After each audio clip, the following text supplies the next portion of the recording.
नमस्ते बच्चों, कैसे हो सब बढ़िया हो ना? पढ़ाई कर रहे हो रोज़ाना? हमने सप्तम पाठ पढ़ लिया है। आज हम करते हैं उसका अभ्यास।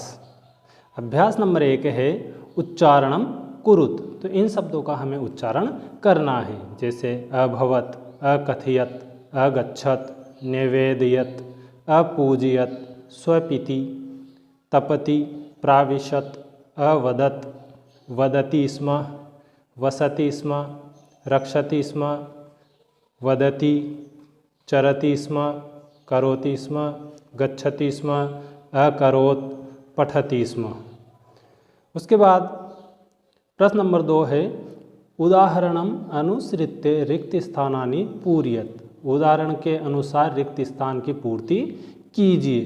तो यहाँ पर कुछ क्रियाएं दे रखी है और तीनों वचनों में उनको लिखना है। इसमें प्रथम पुरुष, मध्यम पुरुष और उत्तम पुरुष तीनों पुरुषों में भी दे रखी है, तो इनको हमें भरना है। जैसे वसति स्म, वसतः स्म, वसंती स्म। फिर दे रखा है पूजयति स्म, तो आगे आ जाएगा पूजयतः स्म, फिर पूजयन्ति स्म। फिर अगला रिक्त स्थान में आ जाएगा रक्षति स्म, रक्षतः स्म, और फिर आएगा रक्षन्ति स्म। फिर रचति स्म, रचतः स्म, रचन्ति स्म। फिर करोति स्म, कुरुतः स्म, कुर्वन्ति स्म। उसके बाद ख है, इसमें भी वह तीनों वचनों में क्रियाएं लिखनी है, धातुएं लिखनी है। और ये जितनी भी क्रियाएं हैं ये भूतकालिक क्रियाएं हैं। देखें, यथा प्रथम पुरुष में अकथयत, अकथयताम, अकथयन। फिर अगला प्रथम पुरुष है, प्रथम पुरुष में आएगा अपूजयत, अपूजयताम, अपूजयन। फिर है अगला अरक्षत, तो रिक्त स्थान में आ जाएगा अरक्षताम, अरक्षन। फिर है ग, यहाँ पर मध्यम पुरुष की क्रियाएं हैं, जैसे अवसः, अवसतम, अवसत।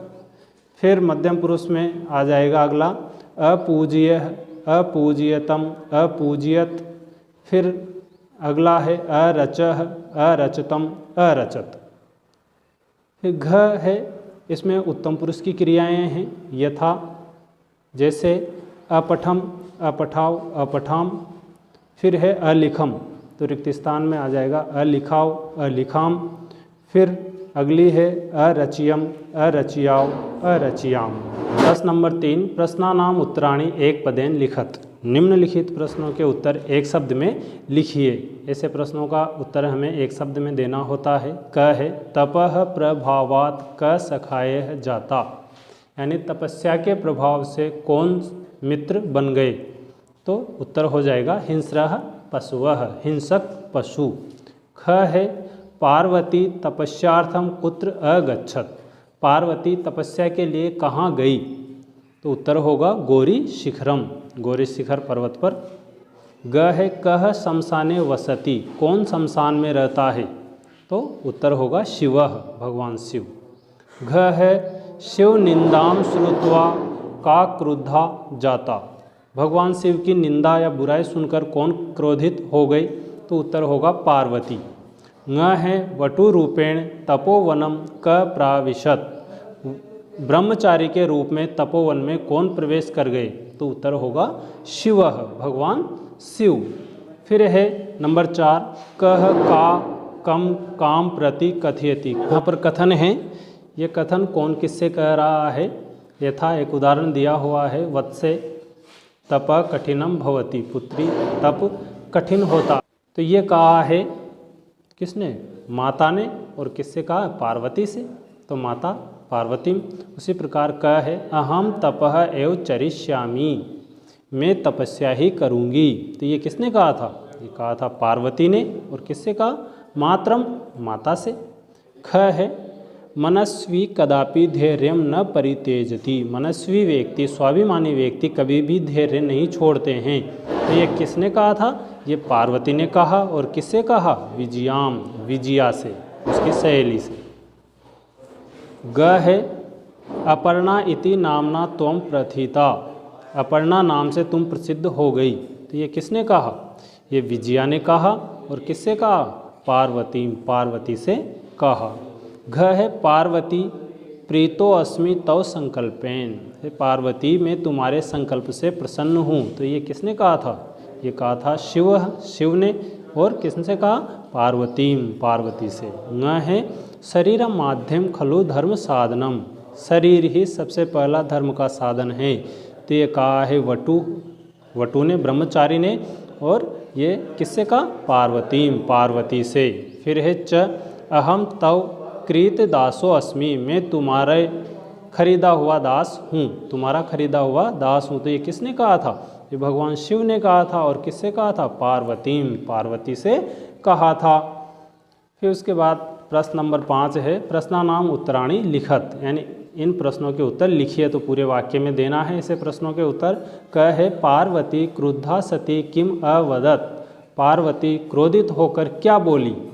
तो उत्तर होगा इसका पार्वती क्रुद्धा सती अवदत अरे वाचाल अप्सर जगति न को अपि शिवस्य यथार्थम स्वरूपम जानाति यथा त्वमसि तथैव वदसि।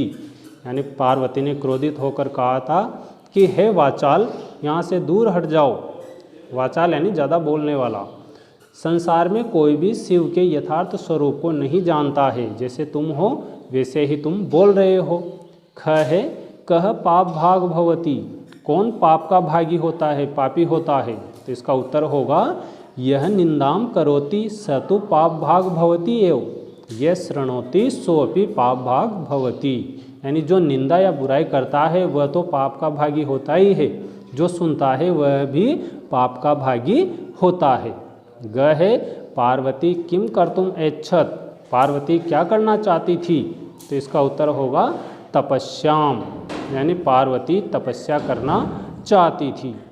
घ है पार्वती कया शाखम गौरी शिखरम गच्छति, पार्वती किसके साथ गौरी शिखर पर जाती है?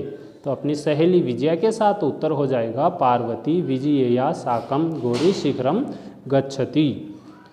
प्रश्न नंबर 6 है मंजूषातः पदानि चित्वा समानार्थकानि पदानि लिखत, यानी इस डिब्बे में से शब्दों को छांटकर समानार्थक शब्द लिखिए।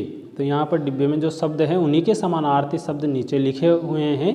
तो जो जिसके समान अर्थ वाला शब्द है उसको उसके सामने लिखना है, जैसे शिलायाम यानी पत्थर पर। तो यहाँ पर इसके लिए समानार्थी शब्द है प्रस्तरे। फिर है पशवः, तो इसका समानार्थी शब्द है जंतुवः, जंतु पशु जानवर। अम्बा यानी माता, माँ, तो इसका समानार्थी शब्द है माता।